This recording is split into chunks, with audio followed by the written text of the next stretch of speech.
Someone say, why did you evict your tenant? The girl was a damn fucking fool. I will make a long video about it. But basically, like, even from the jump, I just had a bad feeling about this girl. She was too desperate to move in. Why are you desperate? I asked her, like, why? Because I can't even remember what happened. Like, she said something about she wanted to move in on one particular day, but then she had to, just some bullshit. I'm like, why couldn't you just continue living at the place that you lived at before? She was like, oh, yeah, I was supposed to pay my next month's rent, but because I didn't do it, the landlord gave the room to someone else. And I'm thinking, even me as a landlord, yeah, as I go on mad, like, yo, anyone not paying the rent, you're getting out, yeah? And still, no one has ever failed to pay their rent. Everyone's paid their rent, yeah? Someone might be 1 day late, but everyone's paid their rent, yeah? So as mad as a madman I am, yeah? If my tenant was still 3-4 days late, I would rather them stay and pay the rent than get rid of them and then have to find someone new. Because now I have to make sure the room's ready and that. Even just doing paperwork, even just meeting the people, I ain't got time for this constant revolving door. So as a landlord, listen, this is the perfect tenant. A tenant that pays their rent and stays in the property for 10 years and looks after the property. You don't want to have to be finding a tenant every 6 months, every year, every 5 years. You just want the person in there until the foreseeable future and that.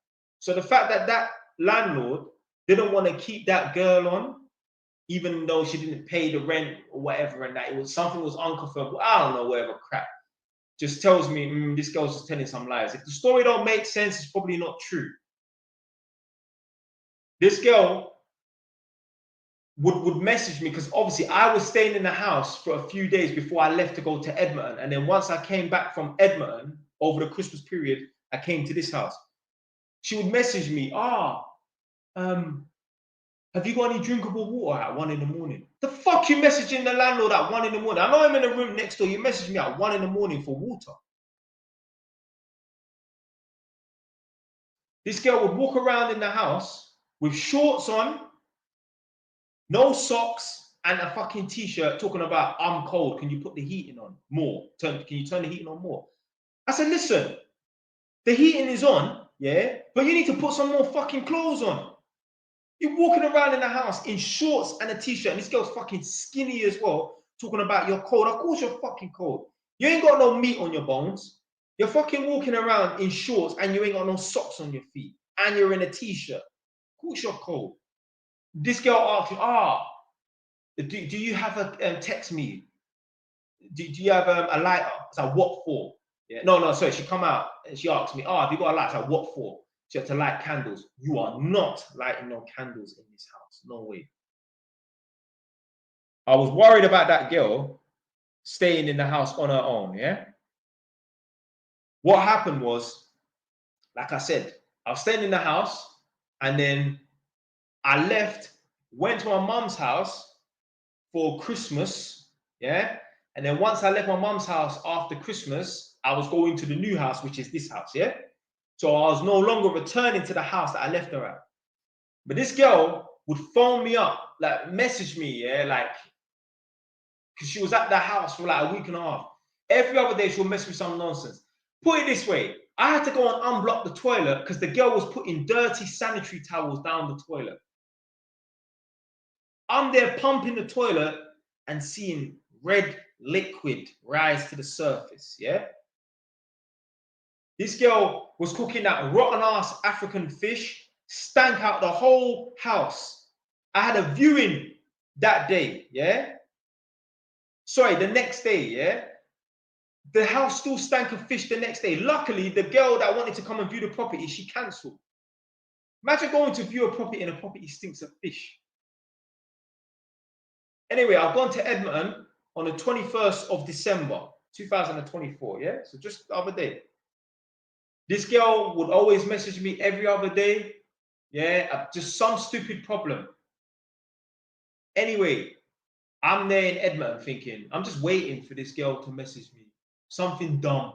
Like, I was afraid she was going to burn down the house. She's that clumsy and incompetent.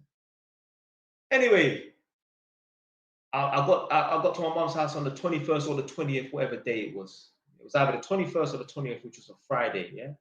Went to my mum's house, boom, let's say 21st. No, I didn't get no message from her. Cool. 22nd, no message from her. 23rd, no message from her.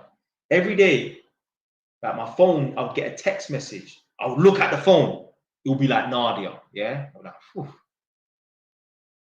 Anyway, 22nd, nothing. 23rd, nothing. 24th, nothing. 25th of December, Christmas Day, I was standing up in my living room. Well, my mum's house, my mum's living room. My phone goes off. My phone starts ringing.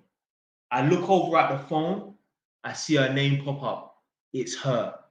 I'm like, oh, what now? Christmas Day, 10 fucking p.m. blood.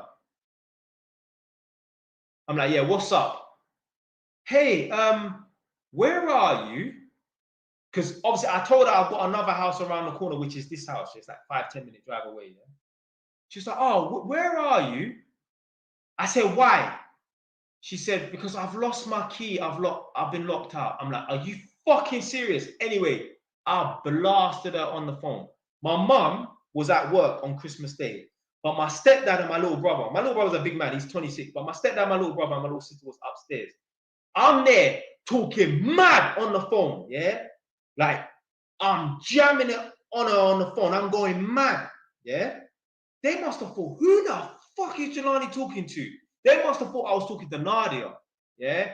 The way man's talking mad. Because the person I'm talking to, obviously I'm familiar with them to be talking to them at 10 o'clock at night and blasting them on the phone. They must have thought I was talking to her. I wasn't even talking to her like that. It was her. Anyway, I said, yo, I'm not coming down to Northampton. I'm not doing a 3-hour round trip from Edmonton to Northampton on Christmas Day to bail your black ass out. I told her, no, I put down the phone. You're going to have to phone a locksmith. I don't even know what happened to her. Well, I didn't know what happened to her. But anyway, I think she made it up because she said that she ended up finding the key afterwards. How the fuck do you lose the key, but then you find it outside? And she told me, I was like, why if you left your key in the house? Like, why, how did the door end up getting locked? So basically what happened was another guy moved in on the day that I left. And she told me that she told him, lock the door behind her, but she left the key in the house. If you know you left the key in the house, why would you tell him to lock you out if you don't have your key on you? When a story don't make sense, it's probably not true. So that's why I evicted the girl. I gave her 2 months notice. I said, listen, I want you out by the 9th of February. And by the 9th of February, at 12:01, that fucking jackass was out. And I'm out now. So yeah.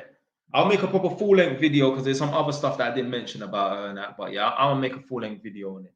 But you, man, I'm out. I'll see you lot next week, yeah?